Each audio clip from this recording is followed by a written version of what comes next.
That's real interesting. So pronounce your name for me. Why sit and giddy up. Okay, that's what I thought. Why sit giddy up? So where did you get that name? Um, I was rolling around with a group, and we called ourselves the Giddyites, and we just be in the club smoking and drinking and turning up, partying and stuff, and I just be like, giddy up. So everybody else would just say giddy up, man. It can mean a lot. It can mean go get a drink. That can mean go get a bottle. That can mean go past the weed. We just say giddy up. So I was called Why Sit. Other people had other names too, but that's just how I came about. Just drinking and partying and smoking and a whole bunch of other stuff. That's basically how I got that name.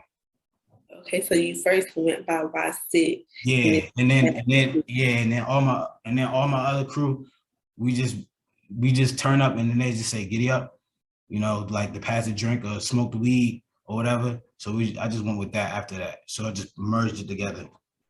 Okay, that's something y'all made up, or is that something y'all said? Like, where you from? We just said it. We just said it. Like I said, we'd be at a party and be like, go get the drink. Be like, giddy up. Or they'd be like, oh yeah, you about to go smack at her? All right, giddy up. So that's just how that came about. So I just merged that together with that. We was always saying giddy up though. Okay, I see. So where are you from, by the way? I'm from Houston, Houston, Houston. Texas. Yeah. And where you currently staying now? Atlanta or? Yeah, I live in Atlanta. Currently in Atlanta. Okay. Yeah. And how old are you? I'm 23. Mm, still young, still young. Uh-huh. That's what's up. So how was it in Houston growing up for you? Uh it had its ups and downs, I look out the window, you see nothing but like land and like everything was just like all like country town and cactuses and all that type of stuff. But at the same time, it was cool because everywhere wasn't always so country. They had its inner city parts too. So I got to experience other things too, like the other side and then just see like the country town.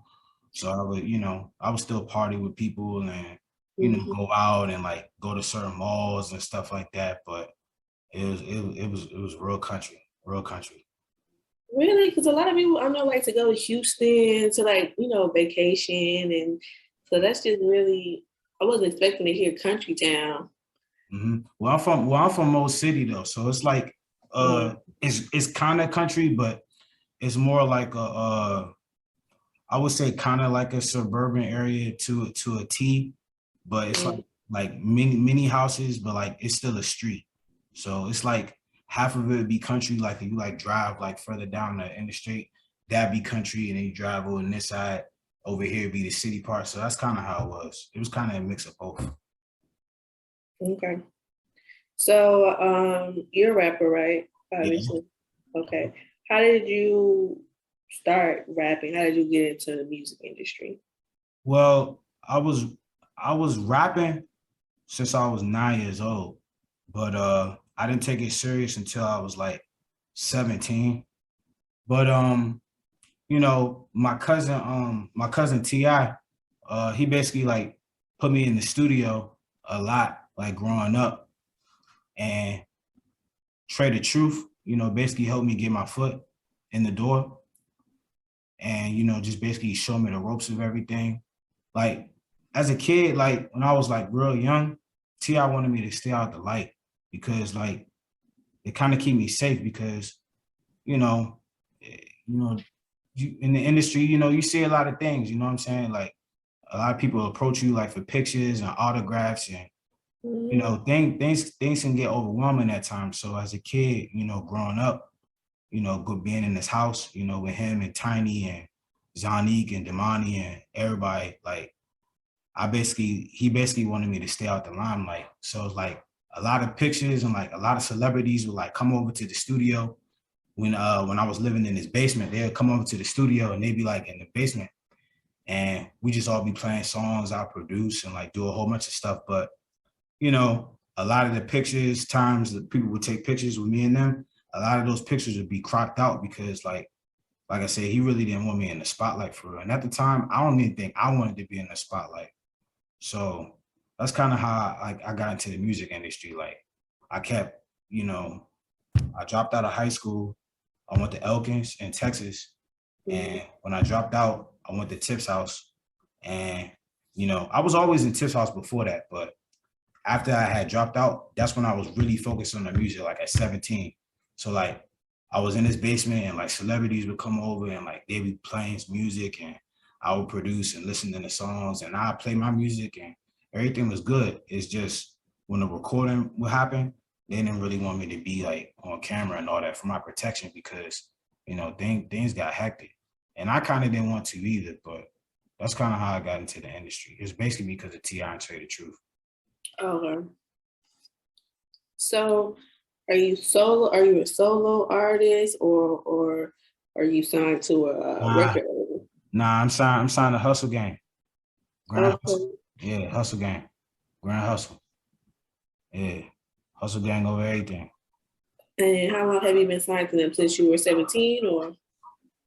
I mean, well, with that situation, I've always been around, you know what I'm saying? Because like I said, I lived with T.i basically like way longer than before I was 17, but I didn't really take the music career serious until after then. But I was basically like roaming around and like, everybody kind of basically knew that I was signed, but it wasn't like I wasn't like in the studio and doing all this stuff to just be like say like I'm signed to Hustle Gang, like here it is. Like, nah, like I was just around and, soaking in the information and like learning everything I could, learn on this journey to music. And like over time, like people kind of already knew, but it never really got into like a big statement thing to where like everybody was like, oh yeah, I know you also, but they knew though. So it was like, I basically, been signed with them. It's just, it wasn't really like out there yet.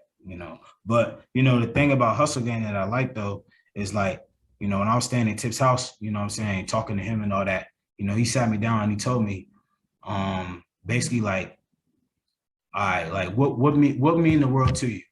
All right, do you want a large bag up front or do you want equity in your art?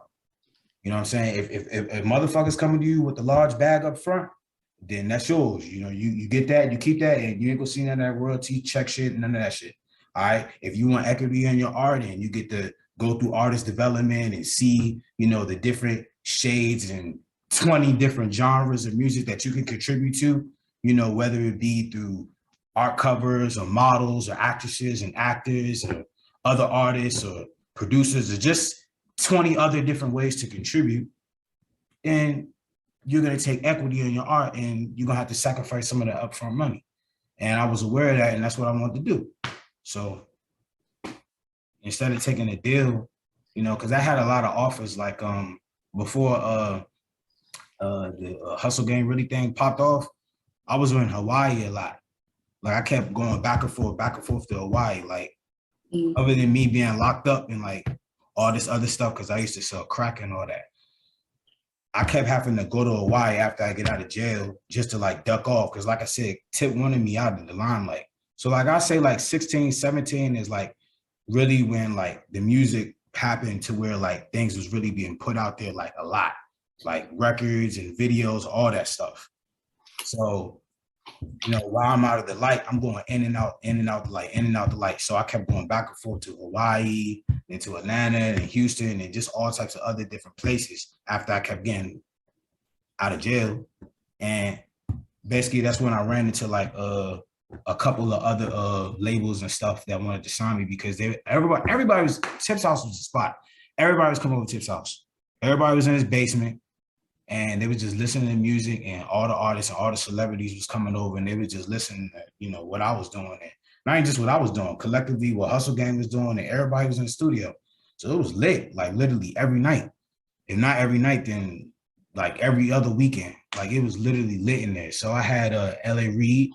Shout out to L.A. Reid. L.A. Reid, he saw the vision a lot early. And he came to me with a deal. And it was a good offer. It was a good offer. I'd say probably like it like in the millions or so, but it was a good deal. I don't want to get the exact number or whatever, but shout out to Ella Reid. You know, Ella Reid, you know who you are, you know what you did, but So why didn't you take that? Why did you choose not to?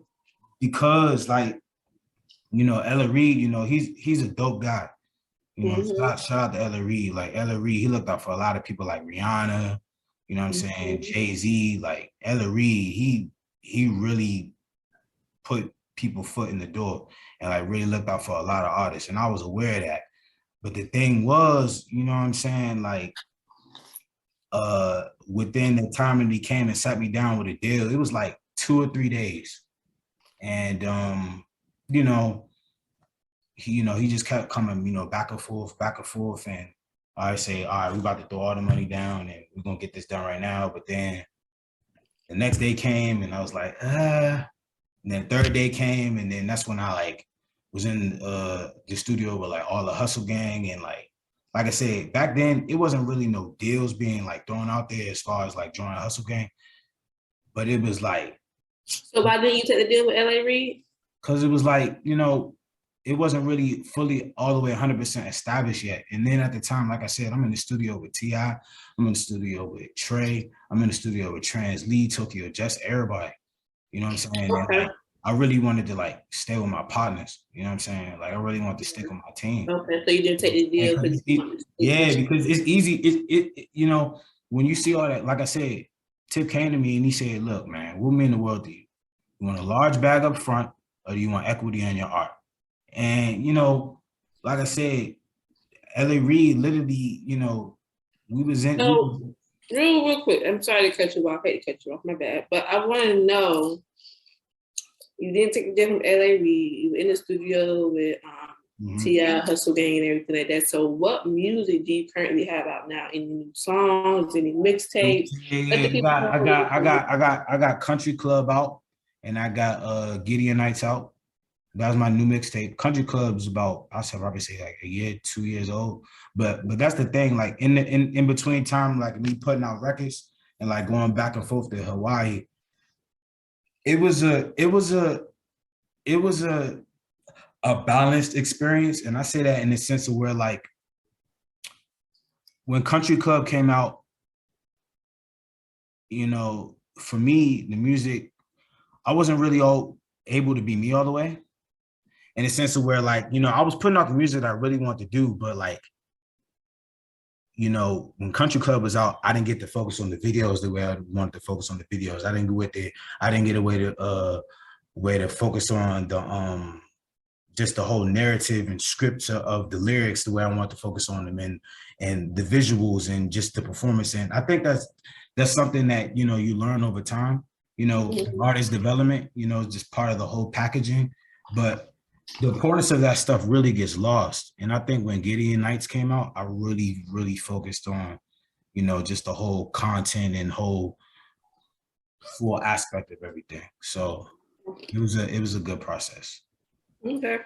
So, what are some things that you dislike about the music industry?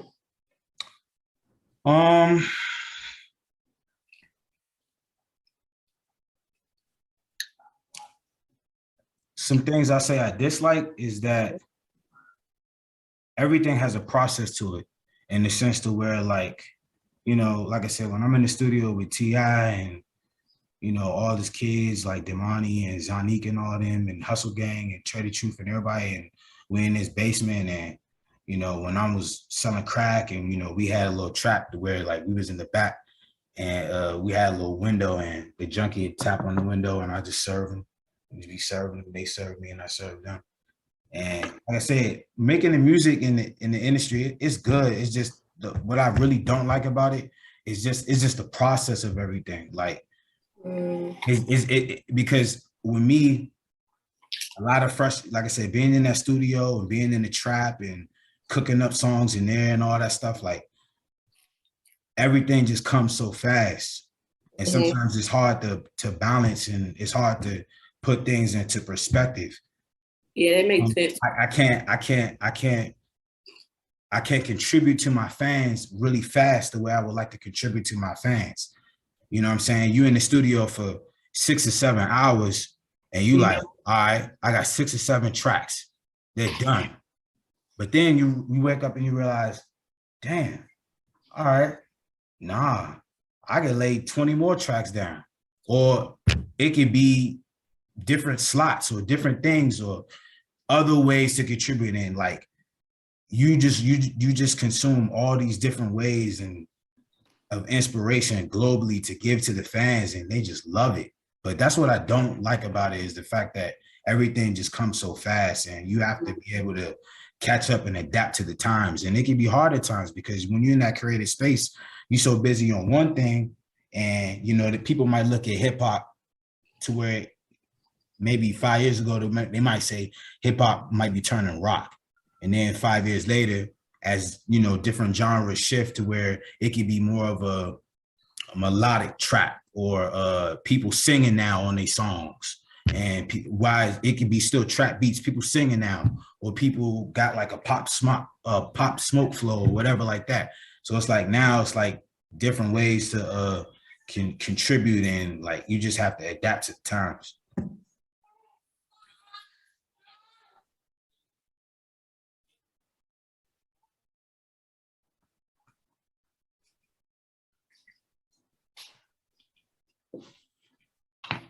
Yeah, but that's the only I'll say that's the only thing that I dislike about it, is just that everything just comes so fast, and you just want to please your fans, because they just love every sheet of music that they see or every note that they listen to. They just want to hear it get out now too, and it's hard to do that because there's so much other stuff that you got to do to just keep them inspired. So it's just I'm gonna stop my video, but you keep going. The camera can still see you. Okay.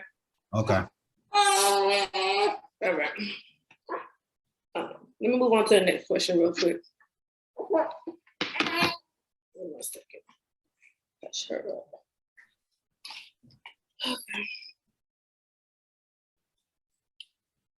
All right. So, what album is your favorite? Country Club or Gideon Night? I say Gideon Nights, because like I said, the production was just more like out there, and like fans got to see it and they just consumed it. I feel like with Gideon Nights, they consumed it a lot better than what they did with Country Club. Because like I said, when Country Club came out, like I said, I didn't get to really focus on like the whole content of everything, like whether it be with, you know, stage, or whether it be with just the, you know, the statement of scripted lyrics or album covers. I didn't get to focus on all that stuff as good as I got to focus on Gideon Nights, you know. So that's where like I respect, you know, T.i and Trae the Truth the most, because when they said, you know, you could have equity in your art, I really got to see what they was talking about when Gideon Nights came out, because it really gave me a chance to, like, of course, be myself. Like I never, you know, change the lyric or change the song, and I never will do that, you know, any of my music. You know, the great thing about my music is that, and it's funny too, because I have fans tell me this all the time. The great thing about my music that I feel like my fans love, whether it be Gideon Nights or a Country Club, they feel like it's like little kid songs, in the sense to where, like, let's say you got a kindergarten kid and he's waiting for his Christmas gift to be open, and he can't listen to the album until he becomes 17. But then when he becomes 17, he gotta listen to it to where he's probably 36 years old, and then he's out of retirement. Then he listens to that. So it's like my music is like that, to where fans, they consume it like real early, but to them, they feel like they gotta wait on it. And it's the anticipation of waiting on it keeps them happy, but at the same time, it keeps them upset because you want to deliver to it as quick as possible. But yeah, I'll probably say Gideon Nights is my best album. Okay, that's what's up. So wait a minute, I heard you mention something about you've been to jail before? Yeah. Oh wow. So what was that like? How much time did you do? I'll probably say under a year, but I kept going in and out. So it was like a stretch between, it'd be 4 months, one stretch, then the next would be 6, then the next would be 8, and then the next would be a year. But jail, I mean, it was bad, but it was a bad experience. But at the same time, I'll say it was a really good experience though, because I had a lot of celebrities come visit me, all the time, and they send me letters and write me letters, and they actually physically come in and visit me in the cell. Like I had T.i come visit me a lot. I had Trae the Truth come visit me a lot. I had Taraji P Henson visit me a lot. Tracy Ellis Ross visit me in there. Kim Kardashian came and visited me in the jail, and she was talking about prison reform and Jay-Z and Meek Mill and all these people, like all these celebrities, like came and visited me like in jail. And when I was at my worst, and they'd just tap me on the shoulder and they'd just be like, man, don't nobody deserve to be locked up. Don't nobody deserve to be in jail. You know what I'm saying? Just keep doing what you're doing. You're on the right path, and we're going to work with you and do what we can do to get you out. And that's what they did, with prison reform and all that other stuff. And I'm thankful to this day. So jail was like a bad experience, but at the same time, it was a double-edged sword, because it was a good experience too, because I had a lot of people like come and support me. You know what I'm saying? Because like I said, these people, if they didn't come to the studio in the trap, if they didn't come to the studio in T.I.'s basement, then they heard of the music from other people that was in the basement or that was in that trap. And they was just supporting of everything, of the whole entire process. So when they had heard of, the things that I did that caused me to get in there, they didn't want me to stay in there. So they did what they did to get me out. So what did you do? What were your charges? It was a lot of charges. Possession, firearm,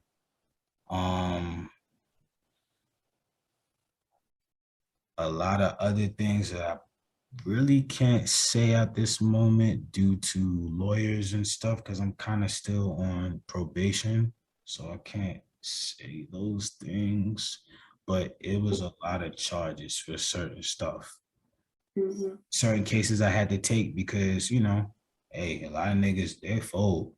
They tell me, when you're in a situation to where even if you didn't fuck up, but it's people in a situation that's way above your situation, and the right thing to do is to not see them fucked up, you gonna have to do what you gotta do. And a lot of niggas won't do that. They won't do that. They be like, no, fucking hate me. And I'm completely the opposite. Somebody gave me an opportunity to, get on my feet or support me or do whatever they do. Then when karma comes and trouble comes your way, even if you didn't do it, you're going to do what you're supposed to do. You're going to do the right thing, only because it's just what has to be done. So some cases I had to take for others. I can't say who those others are, but due to certain situations, you're going to have to do what you got to do. Like I said, some people will fold, some people wouldn't take it, but I took it. Why you were in jail? Did you ever? While you were in jail, did you ever get into like any altercations or? Well, fights or anything? In the beginning, yeah, but I was basically low key, because like a lot of people, like I said, they was hearing about the celebrities walking in and out of there and all that. So, I was real humble while I was in jail. I wasn't like, oh yeah, like this is who I am, and I'm the GOAT, I'm the giant, or any of that. No, I wasn't doing any of that. I was just like staying out the way, what I'm saying, doing what I was doing, like on my time. But just like little fights and all that stuff, like in the beginning, like people try to steal certain stuff in your cell. People try to, do some funny shit or think you sweet. So you gotta do what you gotta do in the beginning. But nah, it's just little flare-ups. But after that, it wasn't none. Okay. Well, that's good. I know with a lot of celebrities coming in and not like that, it could be a lot of jealousy, and jealousy, could end up Yeah, and that's the main reason why, like, you know, I wasn't really telling too many folks about who I was. I mean, you know, like I said, when the CLs would come do the little count and they count, you know, each person in there, you know, they would be, you know, blasting my music through the speakers. You know what I'm saying? But at the same time, like they wasn't like pointing out like, oh, that's him, that's him. But so it's like some people in there, they knew who I was, but I wasn't like upfront to tell them like, hey, this is me, this is who I am. I was just low key with it. So it was like if the ones that knew who I was, they knew who I was. They respected me, they respected the music, they respected the integrity, the honesty, the loyalty, the, you know, just the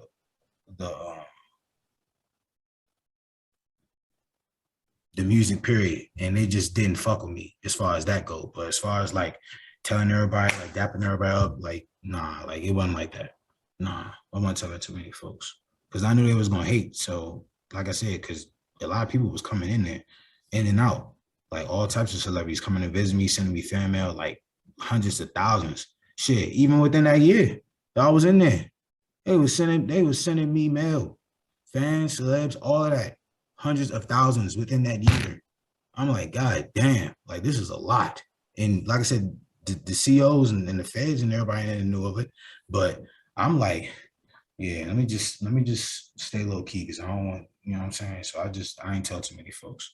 So prison, I say jail was like a, you know, it was a double-edged sword. You know, it was good because I had a lot of people come visit me, a lot of people come support me that I was supporters of or fans of. But at the same time, like I said, I had its bad moments too. You know, you got to fight, you got to, you know, hold your own while you in there. But there was a lot of respect. A lot of people, they didn't fuck with me because they knew who I was. So they won't fuck with me. So let's take a break from the music and industry side. I want to get a little bit more personal. Just talk about you outside of the music and see that as a person. So I heard someone say that if you went to Young Thug was at a block party and something happened. Tell us a little bit about that. Man, that was a crazy situation. Shit.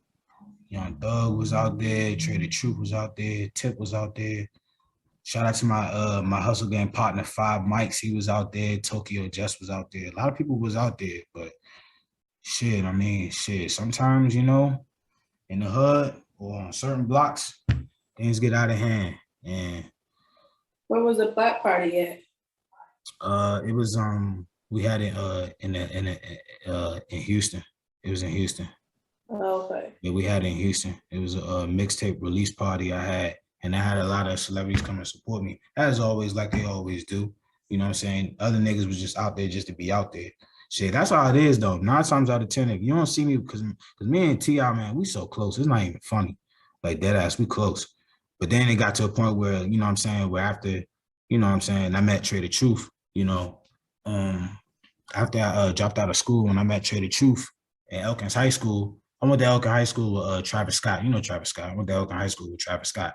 Mm-hmm. So, you know, I was walking out of there and running the Trae the Truth. You know, he was with Relief Gang and shit. He just looked out.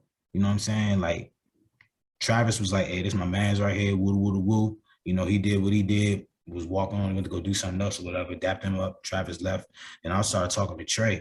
Shit, and ever since I met Trae the Truth, you know, at Elkins High School, when they came and did this like little toy drive and like backpack giveaways and money and donations and shit, the colleges and shit, because you know Trae, with Trae Day and all that, Trae always be looking out for the hood. He be looking out for everybody, like Texas in general. So that's a normal thing he did. So he just came to the school, and that's when I met him or whatever. But besides all that, like I said, I'm not with T.i, then I'm with Trae. So me and two niggas is literally like this. But anyway, like I was out there with them and like other people, and shit got out of hand and shit got hectic. And shit, I mean, hey, when you in that situation, the police gonna come to you and be like, hey, who did this? Was it you? Was it you? Was it you? Somebody gonna have to do what they gotta do. Like I said, a lot of niggas, they're not gonna do it. They're gonna tell, or they're gonna woo woo woo. It wasn't me. But like I said, when you're in a situation and you know that, because like I said, it was on me. I mean, I'm not gonna say like it was all my party, but it was a mixtape release party, and shit got out of hand. I can't really speak on too much of the incident, like with lawyers and situations, but like I said, when push come to shove and trouble happens, a lot of niggas gonna fold, or they're gonna say it wasn't me, it wasn't me, it wasn't me. Somebody gotta take responsibility for their actions and be held accountable for the things that are out there when they come. And that's just part of the streets. That's just part of if anything, period. So the party got out of hand, and it was what it was, and that situation is still kind of not over with because there's still lawyers and courts and other things being involved that I can't really speak too much on right now at the moment. But yeah, that's basically what happened. Oh man, that's kind of unfortunate. Hate doing those type of situations. Yeah, because that shit make you be like, damn, you can't go nowhere without niggas shooting shit up. But like I said, I mean, hey, sometimes things happen and you gotta do what you gotta do. So rumor has it that you were always seen in the club while you're dancing to rapper, female songs, even Beyonce music. So Yeah. do you think it's gangster to rap, or do you? Well, I'm a gang member. I'm a blood Pyru. So I don't give a fuck what anybody got to say about me dancing to women music, nigga music, whatever. I dance. I'm like I said, I'm my name. I'm literally GetteUp for real.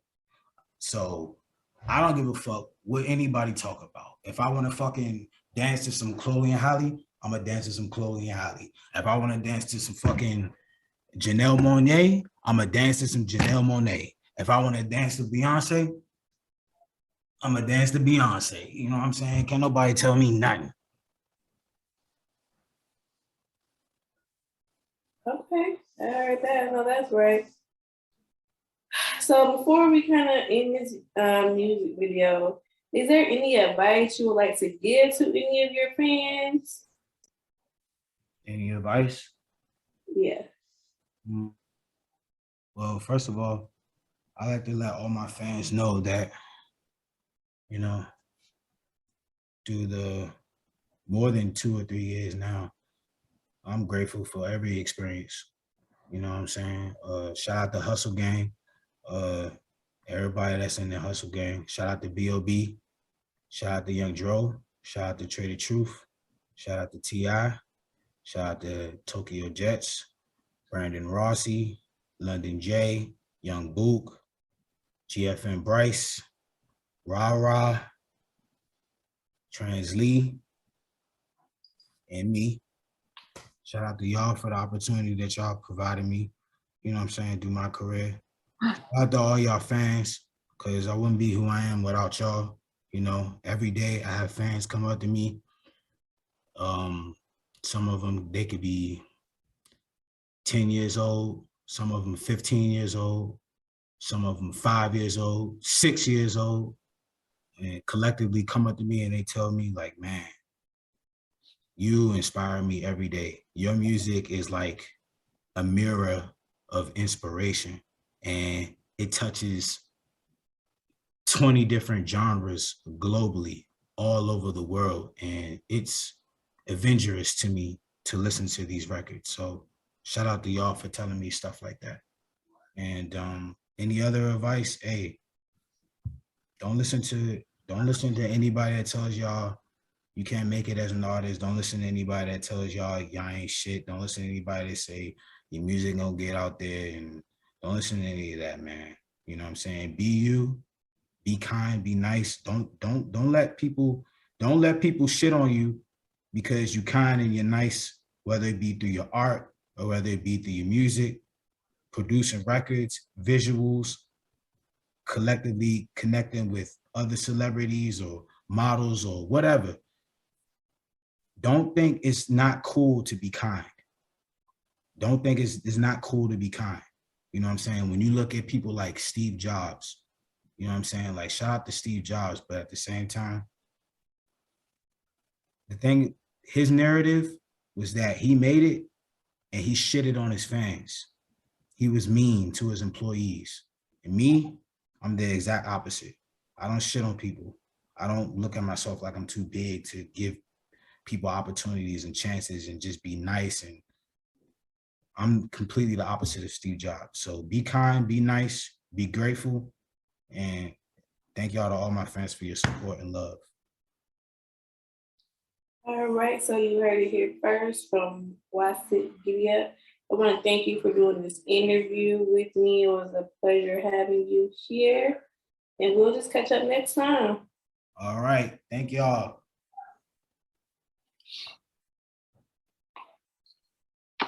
All right, so I ended the recording.